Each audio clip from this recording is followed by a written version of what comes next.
right. So I would like, this is about personal branding, empowerment, and tools to get to the career in life that you want. Why do I say life? Well, we're more than 40 hours a week. We're mothers, we're sisters, we're daughters.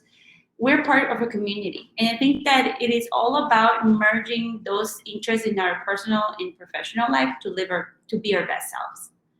And that's always what I try to encourage. Can you guys see the second slide? Hello? Yes, we can see it. Wonderful. I'm just having a little bit of a very, issue with the internet today. So just a little bit about me. I am originally from Chile. I moved to the United States in 2001. I'm originally from Washington, D.C. That's where I came from, Chile. And I worked with nonprofits there. Some of them were the United Nations Foundation and the World Bank, advising them and working in talent acquisition, as well as, when I moved to Chicago and I worked for international organizations in the private sector. I came to Silicon Valley about 2 years ago, just wanting to find identity, wanting to in why what I do matters and seeing how I can make what I do matters. Those are two different things. Again, why is what you do matters and how can you make it matter? Those are two huge questions that changed my life. I went to the Catholic University of America, and I am now the Chief Lamacita or COO for Higher Lama, and that is my golden doodle puppy, Bentley. He's a huge part of my life, as you guys can see. He's our Chief Canine Officer. So we're going to talk about personal branding for good. What do I mean when I say for good? Well, for good, for life. I hope that this conversation sets a tone of how you're going to change your life and change the way that you think about what is important in your life and how to project it into many other areas like education, personal and professional relationships, and so on and so forth. Personal branding is not just about content that you put out on LinkedIn. We all have seen them. The influencer that states, hey, we breathe like oxygen, and everyone's like, yes, we do breathe oxygen. Or, the other influencer that talks about, we have a broken system. Yes, we do, but why? How do we fix it? Why is it broken, right? I want people to understand that content does not make you a brand. It is much more deeper than that. There's a long-term implication of personal branding as opposed to content being the short-term implication. Short-term would be marketing, just marketing yourself or a thought or an idea of the moment. We've seen in DEI, there's a lot of causes out there that are taking turns because rightfully so, there's too much out there to advocate for, as opposed to who you really are and choosing what it is that you want to make your voice. Personal brand is about your reputation, right? It's how you make other people feel based on how you influence them. The results are, job offers, invites to collaborate, influencing people's lives and making a difference. When it comes to personal branding, I always like to highlight that it is a long-term blend of who you are, a reflection of your continuous learning. So it's a gradual evolution of your knowledge, as well as consistency of showing all aspects of you. I like to also just highlight as well that when you're talking about the consistency of showing all aspects of you, think of it as a foundation. What do I mean by foundation? Well, think of it as a pyramid. The foundation of your branding is how you define your personal values, defining your environment, and embrace your innate gifts. I separate it into two tiers. As I don't know if you noticed in the top, it says a branding evolution, which is what is your value proposition, communication style, and what contributions you're making. The reason why is because your foundation is what sticks and your evolution is what changes over time. When you go to, when you went to high school, to undergrad, to grad school, we change who we want to be constantly. We're always going to be 5 versions of ourselves in our lives. That's my personal ethos. These values are mostly permanent. It is your essence. The later, like I said, changes your career progresses. And both components are important and better, and they together work better to build a great life. I don't want people to focus on just one and then not the other, as it can hinder your evolution. I think you have to focus on both constantly. The foundation is a reminder to use as a frame of reference for your evolution and to serve as a true north, if you will. So separating these will keep us stay organized and focused. Foundational steps. Let's think of the base. That's your personal values. You're defining your environment and embracing your inner gifts. Basically, when it comes to personal values, the question that I ask myself with this is, what specifics do I align with? These foundational specifics are what I always use as a decision-making criteria. Every time I made a huge decision, even joining a company as a COO, I was always just, working under someone or just being a consultant, working alongside others. Never did I think I could be able to pull this off.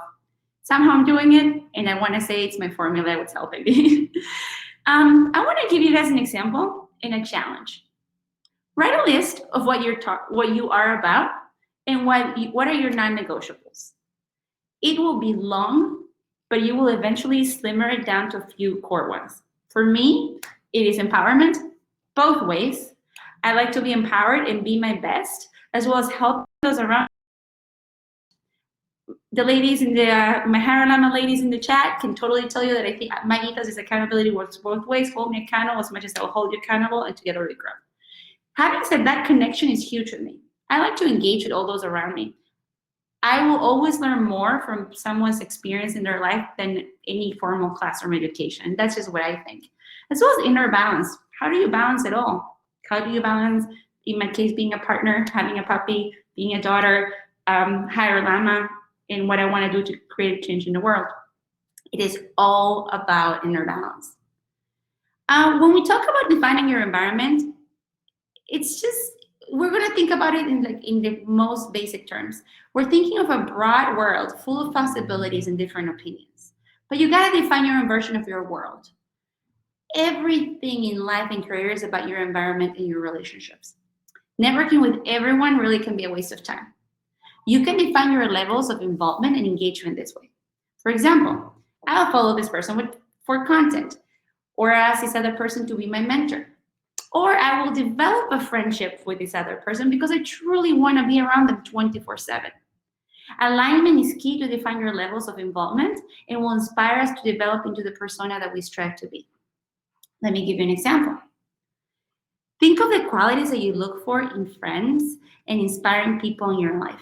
Qualities you do not want around you, and how are you ensuring you're indeed attracting the people you want in your life to create this, best version of yourself. For me, I enjoy friends from different backgrounds, but I want them all to be driven and to live healthy lifestyles, and for people to believe in disrupting for a change. People who believe in social justice and will speak up to create a better world. Showcasing this will allow you to source better opportunities for you and also define what your branding, passion projects, and content should be about, even your life. When it comes to embracing your inner gifts, we all have these natural tendencies. It does not to be related to business. Creating a list will allow you to see opportunities that are aligned with you and give you the opportunity to feel more comfortable and empowered to communicating who you are and what you're all about. How do you bring values to others in the places you want to join for a career or passion projects? You can learn transferable skills for work and personal. Something that I always do when it comes to embracing my inner gifts and creating this list for definition is, asking myself the hard questions. And what I have come up with by asking myself, what are you naturally good at, or what do you truly enjoy doing, is I'm really good at speaking and relating to people. So I've been told. I enjoy inviting and inspiring others to learn about a more equitable world. Recruiting in DEI and tech is related to this, right? You're trying to create relationships between clients and talent to make sure that people can, get that first step towards a great future of visibility for people that look and sound like us, right? So I feel like it's perfectly aligned in it really kind of brings me together an intersection of what brings joy in my life and what I'm really good at doing. So it kind of creates that change, right? Having said all of this, congratulations, you have your foundation. I would love it if you guys jumped in the chat. How would you define yourself? What are the questions? What are the answers that will come up if you ask what are you naturally good at and what do you truly enjoy doing? That's the easiest, most quickest question, and I really want to see what everyone's coming up with. If I can get someone in the other host to just blurt them out and read them out loud. Does it chat feature work for people? Is the chat not working? Oh, I see people. Maybe. Is Virginia changing her slides? Currently, she's on foundational steps. If that's that's right. Everybody. Yeah. Roxanne, are you having trouble using the chat? Okay. Yeah. So if you guys can add in the chat, what are you naturally good at? Answer that question, and then what do you truly enjoy doing? Yeah. What do you truly enjoy doing? Yeah, and I will be also curious for ladies in the panel, like to share these answers too, to inspire the rest of the audience. So Allison says she's pretty good at design and mathematics. That's awesome. That actually goes well together. I could go next. I would like to think I'm a good listener. I'm naturally good at that. What do I enjoy? I do enjoy talking to people and making connections with people. Yeah, and I think that great leaders are relatable, right? And then if you want to create a change in the world, those are the two gifts that you should have. Yeah. Well, thank you guys for the answers. I really appreciate it. Yeah, Lourdes says, I enjoy watching people grow, and I'm a good problem solving and learning. Awesome. Daniela said, I'm good at lettering and enjoy painting murals. And Vanessa is writing and educating. And sorry, I don't know how to pronounce this. Sephorsy? I'm sorry if that's not correct. She said, hello, everyone. I'm Sephorsy. I'm excited to be here. I'm very good at mentoring people, a good listener, and I'm great at cheerleader for people in my life. That's awesome. But see, your answers, guys, are amazing. They're different, and that's wonderful because you don't have to be good at chatting it up to create a personal brand to influence the world. You can be someone that can do it from the sidelines by taking a more personal step like mentoring, or if you want to be able to write an article out there or educate others around you, or simply by just changing the way people think about a product, right? Everyone's doing that right now. And what I normally say to people, I have tons of clients every day, and how I challenge them and sell them into the the added value, a culture add of the Latin American workforces. If you look at your product and you want it to permeate to the most audiences, and you simply want to create more profit for yourself as well as make it more approachable, you have to have a great workforce that is diverse behind it, right? Because it's definitely not mutually exclusive. It's actually something that goes both ways, and it has to be together. Great case study is at the beginning of the Alexa products. People with accents or women were having issues with coming and understand you, and so that's why sales dropped. And now they're making they have this great suite where you can talk to it for 5 minutes at the beginning. They had more of a diverse workforce, more of a testing group. They've been able to work with people in different languages. So it's all about creating a change in the level of involvement that you're comfortable with, and that's your foundation. Having said this, let's talk about the branding evolution. What always changes, right? How can I use the foundation to market myself in the industry or profession I want to pursue? This will be your branding evolution. We're going to talk about your value proposition first, which is what you bring to the table. It evolves as we learn, and it evolves in our lives. If elementary, like at the beginning of your career, it is openness, right? You're an open-minded person, you're ready to learn. But if it's advanced, like a level that I'm at, it is experience and distance traveled. For example, if you're interviewed or never held a job before, or being without a job, it does not mean that you cannot add value. That is the biggest fallacy. There is competition out there, but create a consistent piece of content of how you still have been contributing, learning, and evolving. If you put all of this together, it can put together your bio, which is the biggest introduction you're going to have in the first paragraph of your cover letter, or when you're sending an email to someone for networking. And this is also definitely a helpful way to answer questions in interview about your skills, distance learned, or those new age questions that are about conversational purposes and your views, or how you would tackle a project.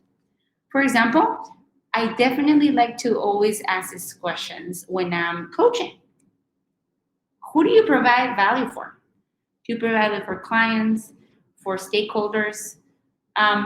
Think of who it really is. Is it like the main boss of the C-level, or is it a cross-functional boss? Maybe you're UX and you're dealing with a product manager. Or who are you supporting, right? Are you supporting an entry-level person in an internship? You have to understand what your audience is as well, right? So if it's someone that is an internal contributor versus a client, it could be because there's people in sales in tech, and that's awesome, right? But you have to also understand who your audience is. The second question is, what value do you provide? These are your success stories. Focus on the outcome, like if you're in sales, right? Like if you're driving revenue. How do you impact a product or interface or improve a process? Does this value improve business? What is the positive change as a result of your work? Those are questions to ask yourself again. How do you provide this value? What are the unique skills, the traits? If you're in sales, is it, the way that you work, like can dance around a presentation, or, if you're in product, like, is it like the way you present the product for approval? Or how does it impact the service of the company or the end result? It can also be a process based on your experience and how have you delivered it. For those who are individual contributors, like people in HR, right? Like how did it drive change, and like how do you deliver it? Like how did this process influence the company? Why do you do all of this is the other question. What does it matter to you? What is like your give a damn effect, right? That's what I casually like to say it. What is the impact? As humans, we bond with others and we create trust through vulnerability and emotions. So a way to always respond to these questions for yourself would start with, I believe that. And that will create a compelling answer where you can start creating your prep for interviews or networking events, or even like when you're applying to a scholarship for grad school. Or if you want to have a serious conversation with a family member or someone in a relationship. I mean, I use it for everything. Let's talk about communication styles. I definitely think that it is a reflection of personality and what your essence is. For example, for me, I like to be just who I truly am everywhere. I do, I tend to change my persona. Like now I can speak a little bit more formally, but when it comes to, my friends and my relationships, it can be a little more casual, but I always like to add a little bit of me, which is just, peppy and high energy and a little bit, on the relatable side. It should definitely be the same across all the ways you communicate, right? Your verbal, written, or your branding, like your website, your speaking in panels, your LinkedIn, or even your social media. But reading the room is really important to adjust your tone if needed. Some pointers is to be concise, to the point, and direct. This is practical communication. Think of 5 common situations that you're in where you're communicating ideas. What is the outcome you want to create from this communication? How do you want to create it, and with whom? Why do you want to create it? This will allow you to be direct, effective, and concise. Again, I like to be repetitive when things are really important. Who is your audience? Don't use emojis if you're in social media with your leadership or slacking them unless they do it first, right? You got to read the room. Self-awareness. You don't need to be overly stiff. You can have wiggle room and be refreshing and have some fun and be vulnerable. Be relatable and honest always. Some exercises that I like to do when I'm coaching are 3 words that define your style. For me, it is impactful, consistent, and thought-provoking. I like to challenge people constantly. And what am I doing to achieve this? I try to be powerful. I like to use action words in my profiles and even in my resume to show my leadership skills, and not in an aggressive manner. I like running alongside, collaborating, leading. I also try to be consistent with the content so that way it's suggested easily because I like to inspire everyone across the board. And I always like to end everything that I do when it comes to educating with a question. Because I like to inspire folks to think about what I'm writing and entice others to create action around it and feel empowered to go positively and change the world, hopefully. What contributions are you making? That's another question that's really important. Think about the bread and butter of marketing yourself and how you're publicly is basically your brand and reputation, right? So this will take a little bit of the longest. And let's think about it in the terms of reciprocity. If I give you value, you're going to want to partner with me and vice versa, right? So this is how relationships are created, and that's how you build trust. This is how I'm usually approached with opportunities, and why I had a wonderful first conversation with this amazing group I'm with to be able to talk to you guys. And it's also why I'm asked to do industry contributions like this webinar or assist with content creation and direct relationship development with specific organizations. A lot of my success stories have been a result of connections based on how I showcase myself. Some thought-provoking question I posted online. I'm lucky, I guess. An example would be, identify channels that you want to be present and active in. There's always LinkedIn, the YouTubes of the world, TikTok. It all depends on your level of comfort. Are you better at showcasing yourself through a TikTok, or do you like to have an hour YouTube education class? Are you better with writing because you're camera shy? Or, are you all about reposting articles and just making some quotes and agreeing with some thoughts on LinkedIn? Definitely identify the type of content that you want to put out there, right? Blogs, posts, the long-term, your long explanations like a blog or like a little, op-ed piece, a short post. What are you really good at? How do you like to express yourself well, and how do you feel most comfortable? And what have you been told that you're good at as well? It really matters, right? Going back to that both-way feedback and accountability. You want to also commit to a content and support goal, and you gotta set realistic expectations. For example, for me, it's a blog post per week.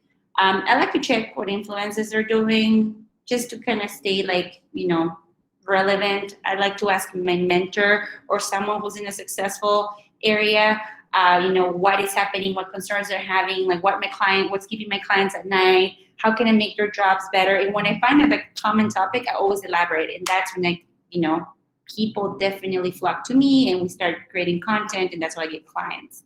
But having said that, congratulations. Now you can use your foundation and evolutionary tools to market and position yourself to meet the career goals that you're after. Talked enough. I want to go back to my chat, and I want to ask you guys, what 3 words define your style? Please dump it through. I'm curious.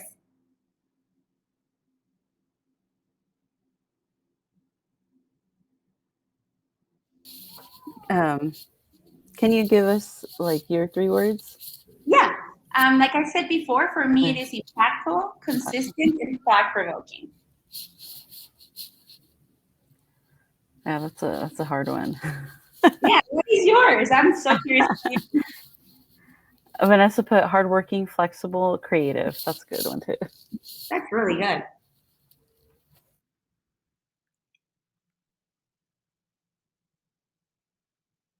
Oh, I'm sensing the epiphanies taking place in all of our audience. I love it.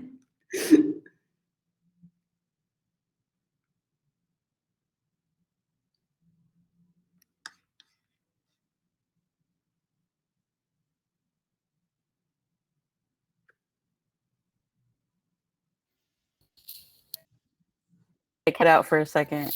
Oh, sorry. I wanted to hear yours. I'm very curious. Oh, I think, gosh, I think it would be a long time to realize this, but I'm really sensitive. I would like to think empowering, and hardworking too. Well, I think that being vulnerable is something that we have tried to eradicate as a society. Yeah. But with vulnerability, there comes community work in service, right? Like a life of service. So if you think of the most brave change drivers in the world, They're incredibly emotionally intelligent, but with that, there's a degree of vulnerability and sensitivity. Yeah. So, nothing to be ashamed about. I love people using that word. I think it's so amazing to acknowledge it and putting it out there. I am vulnerable. I Yeah. am, there is nothing wrong with that, ladies. I think that the patriarchy has been telling us for too long, and that's not right. I think that being an emotional creature is one of the most amazing and remarkable and brave statements you can make in your life, and that's how people change the world. Yeah. Thank you. So we have more. Daniela, enthusiastic, funny, and compassionate. Spoo said innovative, inspiring, and empathetic. Lenita said, yeah, those are good. And Lenita said witty, reliable, just two. And then I Spoo love it. Spoo also said, I am sensitive too. Thank you for Daisy for calling that out. Yes. Yeah, and Yes. that's okay. Yes, that's right. Okay, so now that we cover, the pyramid and the base and that ever-changing top, we're going to talk about how we're going to specifically use this for your resume and LinkedIn and any other social media channels, right? Well, now that you know how to create a story to add to your content, in this case, I use the resume, but you can use it for any other content. This is a lifelong formula and a step-by-step guide on how to contribute building and executing your branding. Now I challenge you all to use your learnings today and pick up keywords based on these learning skills with your cover letter and resume. You can always take these little pieces and put them in your LinkedIn, in your website bio, but let's start with the basics, right? Post-COVID, people are going to do the great job shuffle of the summer, they're saying. There's people, who are trying to get back in the workforce. So I want to be a little bit mindful of those folks and put that main focus right now. But again, you have a job, you want to do the website, go for it. This will work just as fine for him. This will help you showcase your branding as a first impression to everyone that looks at your content. Remember that you also should look at the job site that you're applying to or any other person that you're trying to entice, any audience, if you're trying to be public speakers, to ensure that there's similar and aligned languages to what you're trying to convey, right? As well as ensure your branding isn't compromising your essence and who you really are. So don't really sell out to what you're trying to entice. Make it a halfway relationship, meeting you in the middle.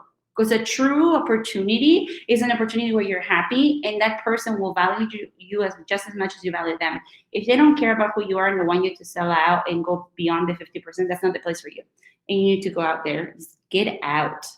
I would also add that using your how and your give a damn factor, like I said, is really important, right? So you need to add examples of how your story and all that we have covered will impact the role or the thing that you're after, like that grad school slot or that scholarship or, that client based on the qualifications you listed. Again, that both ways accountability relationship approach. So I also like to highlight that when it comes to, talking about adjusting to the persona and to, the audience you're trying to entice, I want to highlight this example. I have been in the people space for a long time, right? So when I have been applying for jobs or opportunities in diversity and inclusion program management, my keywords based on my learnings were incredibly different than if I was when I applied to be an HR generalist or learn my career or be in the management of recruitment. Because these three things are in the same wheelhouse, but they're very different when you think of them individually, right? So for people that are in development and engineering, think about how, iOS is different than Android, but it's also in the wheelhouse of mobile. And if you're thinking of DevOps or machine learning, you also have to make people that want to find you, recruiters, easy, right? So you have to be very concise and you have to be very just simple. Because people, when they're looking you up for any opportunity, even friendships, they are, it's a 30-second scan. That's your first impression. So language really matters. I don't know if I was clear, but I hope that I was. I like to use empathic power words again. I think that's, I'm never going to be tired of saying it. Even if you're not, ready to actively use what we've learned, or, you're not ready to get a management role, or, you open your own company. Using these words that I spoke with, like the power words, everywhere you go, will help anyone that is around you see your potential for growth. Let's not forget that in this world, everyone is looking at you and understanding how they can fit you in their life. And the same can be said for those around you that you engage with, professionally, right? So if you think about, networking or being in this forum, you want to evoke, a sense of trustworthiness, and like you want to make sure that the way you carried yourself or the way you spoke with people creates an impact of them, so that way you can be approached with opportunities, and that way you can be able to just effortlessly get to where you want to be. Virginia, there's a question here. Yes. What's empathetic power words? Okay, so for example, for me as a COO of Hire Lama, I never tell my team. I tell like that I manage them. I tell them that I run alongside them, and I tell them that I inspire them or that I mentor them and that I serve them. And a lot of managers use words like I direct them, I manage them, I just, I tell them, like I say, I guide them. I say things like guidelines as opposed to policy. I had to use the word policy today, for example, but normally it would say guideline. So I think that's examples of empathetic power work. Never more to answer your question. So were you saying that you use empathetic power words in an interview or with the people you work with? Well, I mean, even when I interview for me is, when I'm pitching to clients, because that is a form of interviewing, I use the same. When I'm engaging my clients, I use power words like I ran alongside my team for the past year instead of my manage my team. Or if I was applying to an actual job, and I was applying for like being a manager, I would say that I mentored my team to grow the company from 1 market to 4, for example. So you see, you're actually show. You can also show like numbers. Like I did grow a company from 1 market to 4, but I inspired my team to do it. You're a team player, and you're actually showing that you're a manager without saying that you are, which actually creates like a more empathic leadership sentiment.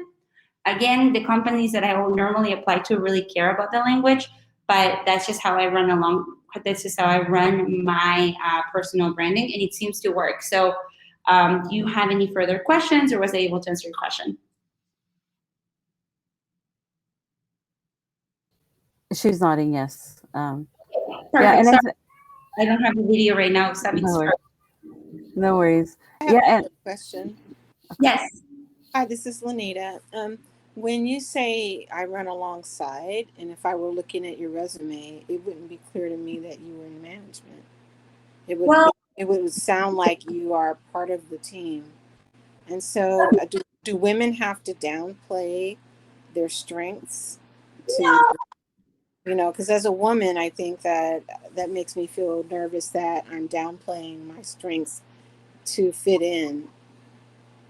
I think that there's a difference of what you say and how you say it. I have used the word manage when I give specific examples of numbers, or give you specific examples of how I created change as a manager. But when it comes to, just giving an example of how, like if I'm being asked like a more behavioral question of how I got my team to get to a certain point, I say run alongside or I serve my team. You see, so it depends also on the audience. If you're doing an interview with like the CEO of the company, by all means, show your strength. But I think if you're doing a interview with like a cross-functional interview, say that you inspire the team and you want to play your strengths to be a key team player, right?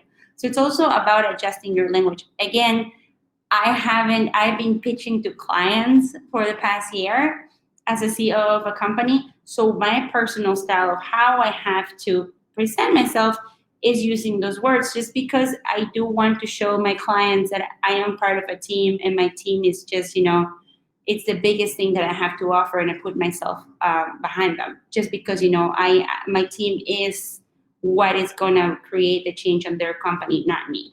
You see? So I don't know if I explained myself. Yeah, she put a thumbs up. And I think, Virginia, I know when we spoke, like the last time we spoke, you talked to me about, like knowing your values and how important that was, because when you're going to apply for a job, you're not looking to see how you fit into that company. You're seeing if that company fits in with your values. And I think that was so important for me, because I was actually going through that, like not looking for a new job, but I was applying to a new job. And the reason why was because of their values, and I believed in them. So I think that's really important as well. Right. For example, for the companies that I normally have worked with when I was being an individual contributor, they knew I was a manager. They looked at my resume. It said director, it said manager, and it said the numbers that I created a company. So they saw my resume. They saw that it had power words. But when I would speak, but also I would, make cross-functional power words like run alongside, mentored my team, inspired.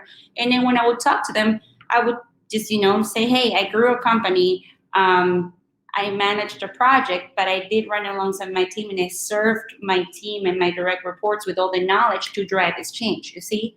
So I am stating that I'm in management, but I'm also letting you know that I'm not an island. Because to me, personally, my personal brand, it's about being part of a team. So I even highlight that more. Okay. I like to be inspired. I like to be a leader. That's why I decided to be a COO. But when I was early in my career and I was trying to convince companies to hire me from being like, a recruiting coordinator to a recruiting manager, I did say that I managed projects. I did say that I created this. I did say that I directed something. But, at the same time, I still use empathic words. So it's about where you're in your career. And yes, you always have to make sure that the company serves you, because that is a place where you're going to grow and where you're going to be involved more than you're involved with even your own family, right? 40 hours a week is a long time. So I don't believe in fitting myself into the mold of a company. I believe into understanding where the relationship would lead me by giving, being 50-50 understanding and making conversation both ways. And that's what I inspire my team to do. I have a team of 6 recruiters, and the recruiters are always asking candidates questions, but they yield questions and answers. They investigate for them. They prep them. They're relationship builders. They're not people who push people along a pipeline, because also we have to call clients out and tell them, hey, you're not serving the growth of a candidate, so you need to reconsider your job description. So, if I hold my clients accountable to give my candidates a better livelihood, I'm going to make sure that, I hold my own standards and values accountable as well by being in a place that serves me. I don't know if I was able to elaborate well on that.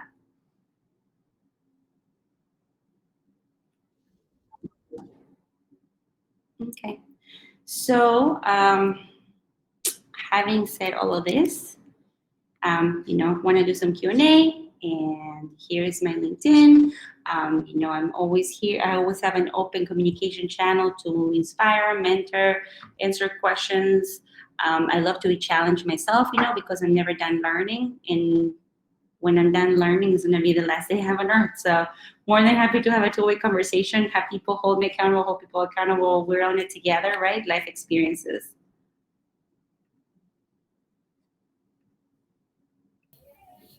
Does anybody have any questions? You can go ahead and unmute yourself too if you would like. So Virginia? Yes. What does your personal pyramid look like?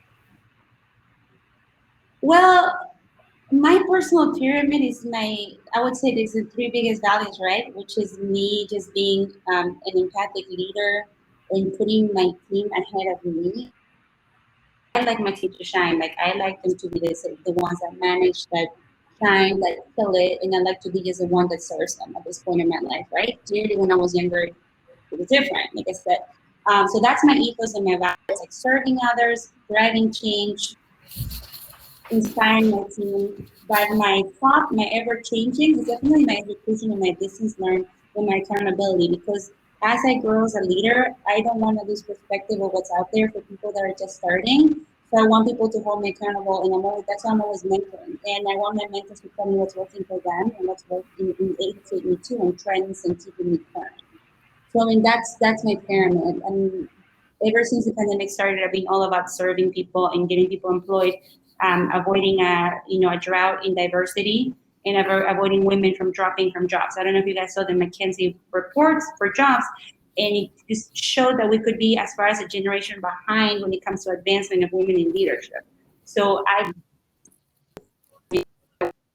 jobs, they stay balanced, and they can thrive in both work and their personal life. Yeah, I have another question here. How to overcome fear of being judged while building a personal brand? I'm sorry, you were cutting off. Oh, I'm sorry. It says how to overcome fear of being judged while building a personal brand. Did I cut out again? No, you did not. I took me a while to think about it. I would like to share a personal story at Spurti.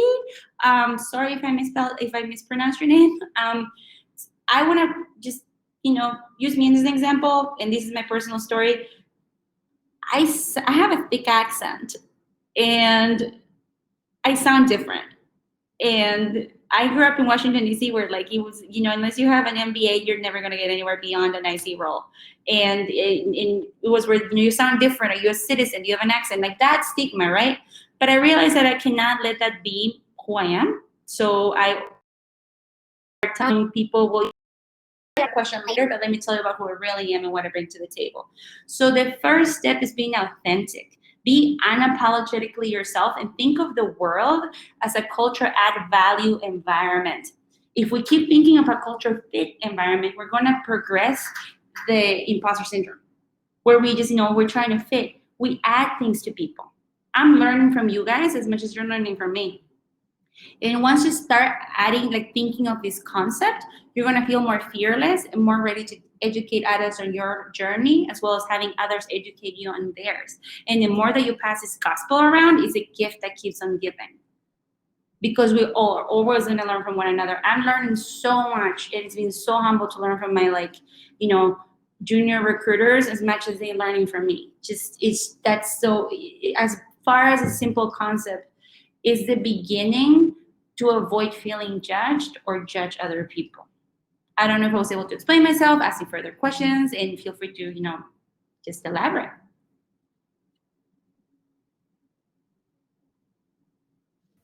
Does anybody else have any questions or want to put them in the chat or speak up? I have a question. Can you tell us a little bit about what you do at Higher Llama? I'm not familiar with, I'm Googling you over here on the side, but maybe a little bit about your role and what your team does? Yeah, so my company exists to really add value to companies one Latinx hire at a time. And how we do this is we connect companies in tech with people like Latinx talent or US talent. According to the Bureau of Labor Statistics, there's about 1.1 million jobs that go unfulfilled every year in the IT sector, discounting tech, devs, and all those things. So we are encouraging companies to look down at South America and look at LATAM, well, South and Central America, right? Look at LATAM to fill these roles. This is an untapped region of the world that, has the bilingual power, but it also has the diversity power, and they're ready. That's what we do. We just, we try to drive that change and inspire companies. But we are also challenging companies to understand the different needs of the nearshoring phenomena, and also how to accommodate and anticipate to help them, be equipped for success. So I do constantly mentor my clients in best inclusivity practices and challenge them in fair payment practices. Because even in for the domestic talent clients, we have clients all the time that will say, we want Latin people in the United States. Well, I challenge them to please pay them $1 to the Caucasian male, because I believe in equity. And, this is a workforce that, has been underlooked and underevaluated for the longest time. So I'm constantly, just challenging companies and pairing them up with the best talent. So that's what we do in a nutshell. More than happy to talk some more about it. We're at hirelama.com. We have a contact us bar, and happy to hear you guys and welcome you as well. Awesome. Thank you.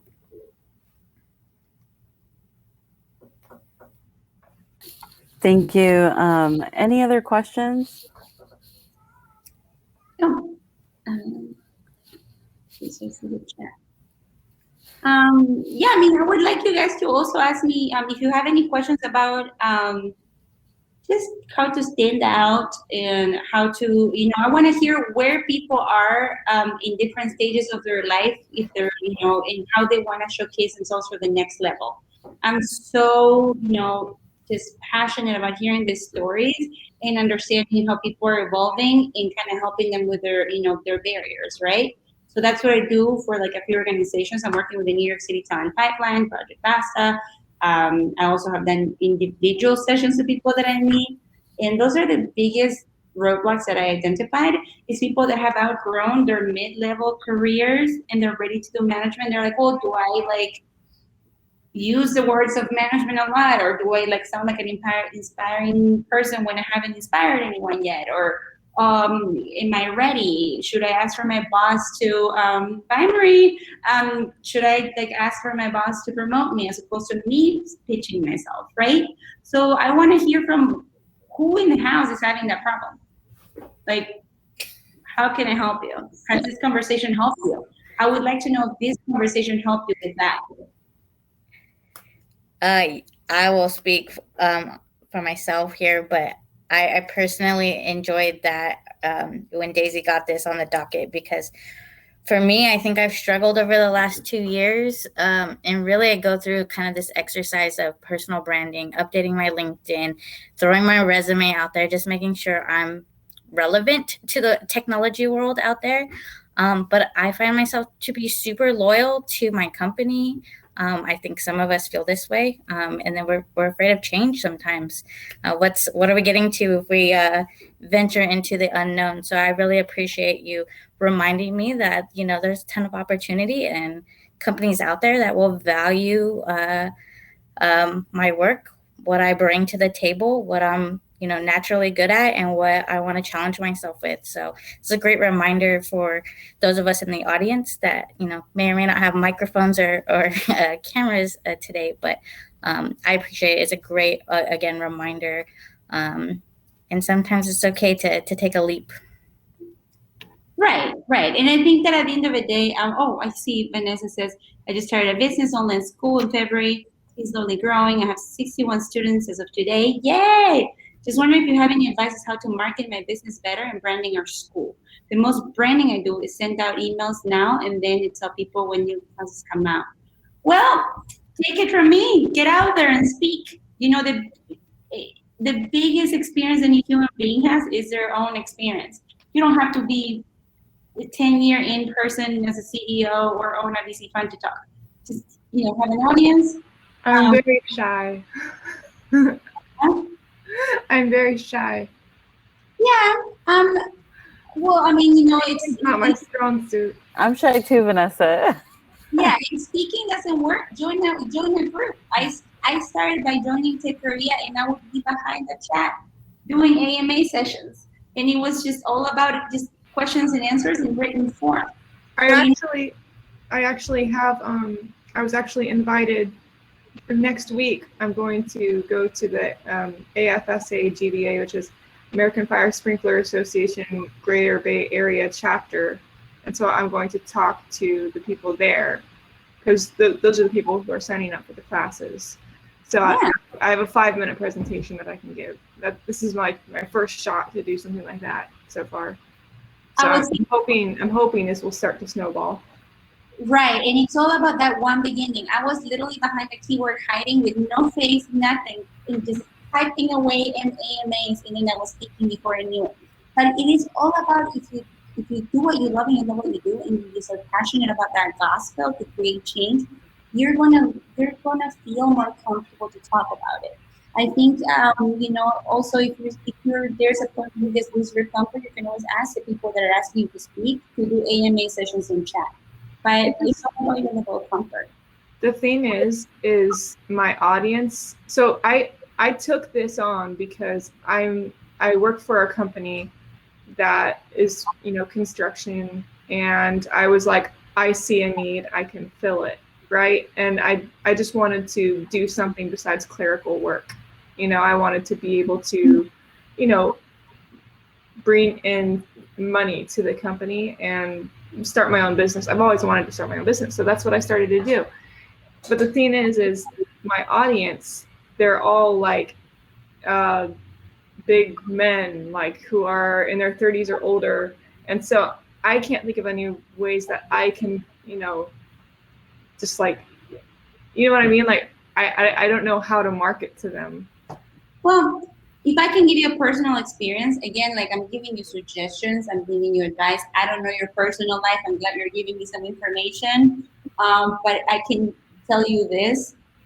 I have to deal with people that don't understand the true value of bringing like a specific other group, like, like hiring us to get more Latinx folks, because when bodies able, they're cheap, and I have to tell them that's not, well, that's what they want, they can't work with us. So what I do is I educate them and then put the mirror in front of them. So basically when you put the mirror in front of someone is asking them, about, for example, if, I have someone that just they want this cheap labor. I asked them the times that they had to hire someone in a hurry because they were cheap and how long did they last at the company. So, just without even just thinking about it, they told me, oh, more than you know. Well, then this is the same. This is, we want the best time possible. We also give them a fair pay because at the end of the day, this is how much money you're going to spend in the long run. So if you educate your audience over how the service that you bring creates a change, and then also how bringing you will eradicate costs and create a true impact for the long term with their branding, that's a great way of selling your product. So more than happy to also run by your presentation. So get with me, send me a message. Let's talk on an email. I can totally prep you and run a little session with you. I'm more than happy to run a session. Awesome. It's only 5 minutes long, so. Okay. Yeah, and we have a few more here. Spook said, I'm a software engineer with 4 years of experience. I have struggled with being inclusive at work and being a woman. I always wanted to do something beyond my career and help people in their journey into the tech industry. Well, Sprithi, my mentor is a woman in engineering, Josie Haynes. She's a huge public speaker in Silicon Valley, and she just started by relating to folks, just literally going to organizations, going to meetups, talking to people. People started getting more interested about how she brought people together, and she kind of unified voices of her audience. And she was incredibly shy. So you can even just be there as support to other women who are starting like you, and you're going to drive serious change. So I think that you don't have to get up on a pedestal and talk. You can also drive change by relating and being a shoulder for other people. Thank you, Bernadette. I really appreciate it. Allison says that she's definitely shy too. She's trying to break into tech. There's an internship right now for web development, but that will be over soon. And she needs to get back on the job hunt. Don't give up. We're encouraging companies right now to look at starting talent and start like mentoring them from the ground up. And a lot of companies are doing this. So, there is a lot of people out there. I highly recommend you joining like a women's group with other engineers that can help you crack into the codes. There's also a company called Rooftop Slushy where you can get a reference from like the things to get you into jobs if that's what you're into. But more than happy to refer you to other organizations of women in tech that can totally mentor you and shape you up to get to the jobs you want, and as well as opening up my LinkedIn for you. I really hope that you get the job you want. Undergraduate CSE student Anima, actively seeking opportunities to contribute her bit to the world by learning and growing, starting to establish her personal brand. That's awesome. And she says, thank you for the encouragement. Well, thank you for being part of it.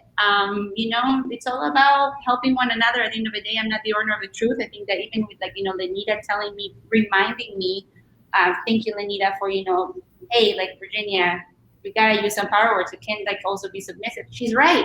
She's absolutely right.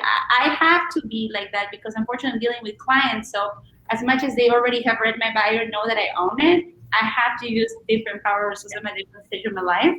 But when I was in mid-level trying to get management jobs, best believe that I showcased myself like no other, right? I was my own little icon. And I was just like, buy me. So different stages, different words, and it's different journeys. And again, this is why when I use that personal exercise, I never use suggestions. I said my own personal experience. Because it has to be the words that are working for you in the stage of your life. And you will see as you go that they change over time. It's incredible. If I was to look at my notebooks from 10 years ago, I couldn't believe it.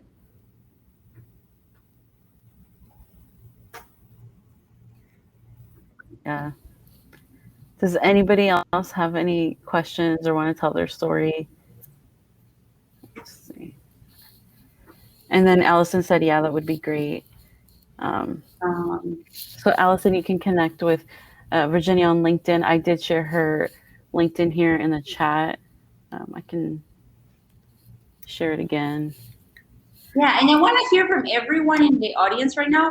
Can you give me a thumbs up if you found it helpful or if there was something that was missed? Because the ladies in the panel right now, I'm looking at Daisy, Vanessa, Roxanne, Lenita, Gabriela, Spurti. I want all of you guys to tell me right now if there is something that you have a recommendation that I can do better to educate, because I gotta stay relevant and accountable. And if you guys found it helpful, and how are you gonna apply it, right?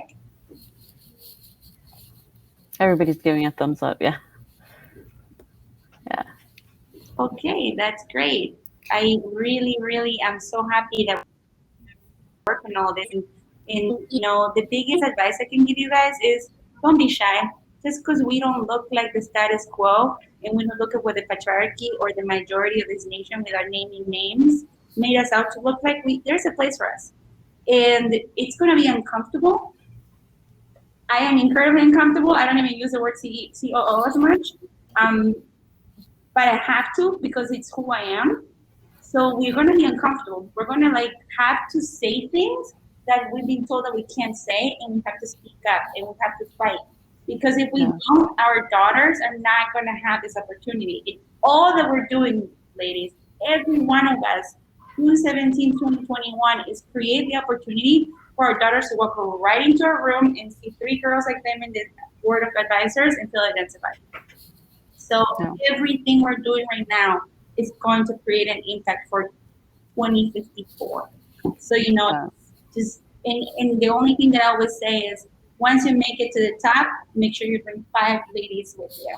And that's what I always said. When I become a CEO of a company, I'm bringing 5 ladies with me. And so far, I made 3 individual contributors managers. I have 3 recruiters are turning to managers in less than 4 months. And they have their own sourcers, and they're doing fantastic. That's awesome. Yeah. All right. Well, go ahead. What's up? I was going to say, do you have best practices or advice to some of us to, you kind of had mentioned, if you're feeling maybe shy or timid, that you might join a group where you can have a safe space.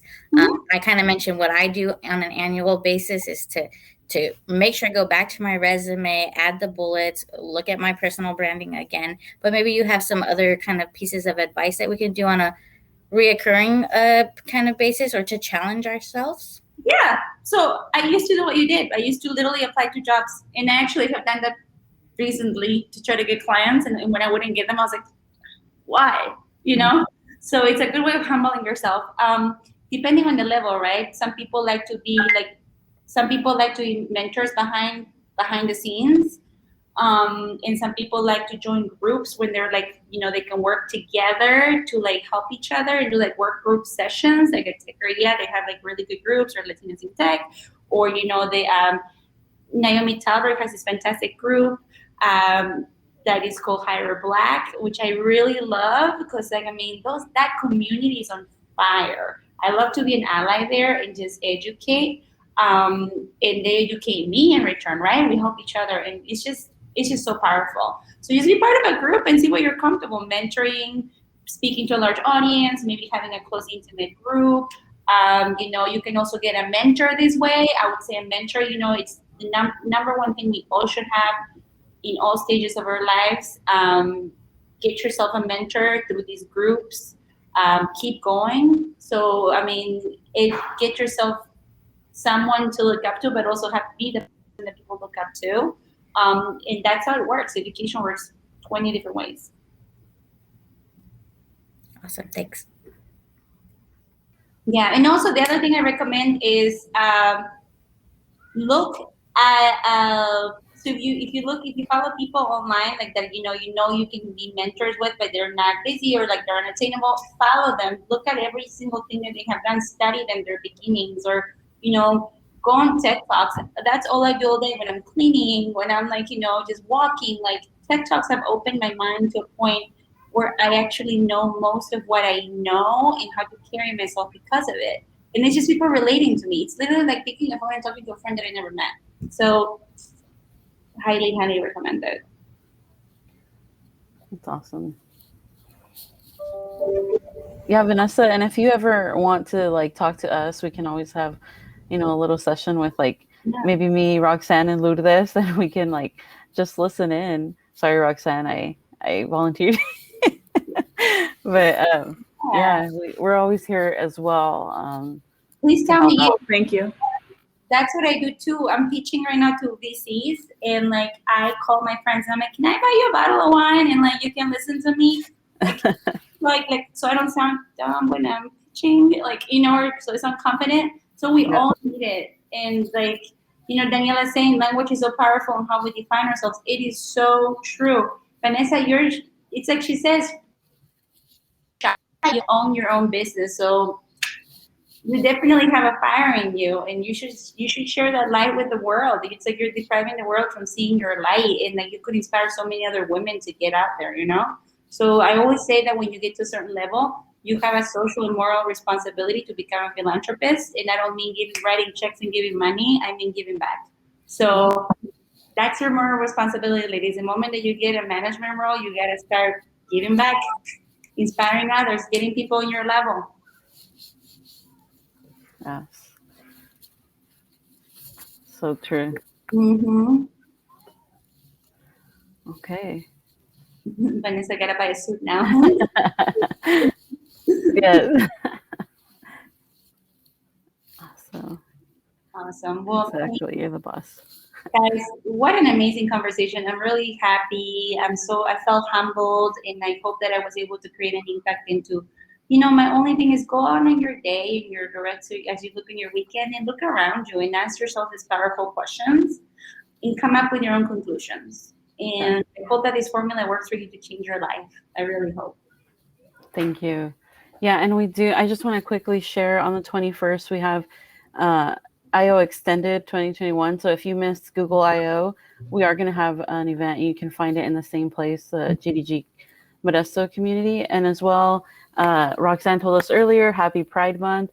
And Saturday is Juneteenth. So if you are in the area, there is going to be, not we, but there's going to be a celebration for Juneteenth in the Martin Luther King Park.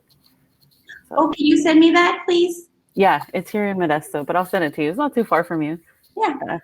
We were actually going to go to Dust Bowl this weekend. So wow. Cool. That's my place. So I was going to go to Dust Bowl, so I can probably stop by. Oh, nice. Yeah, I'll send it over to you. Nice. All right. If there's no more questions, thank you all so much for being here. Virginia, thank you so much. This has been great. Yes, thank you. Let's not make this the last time we talk, ladies. Yes. We do have more conversations, okay? I want to see how people evolve. So hopefully we're back in like 6 months and we talk some more. Okay. I will schedule something else. Thank you.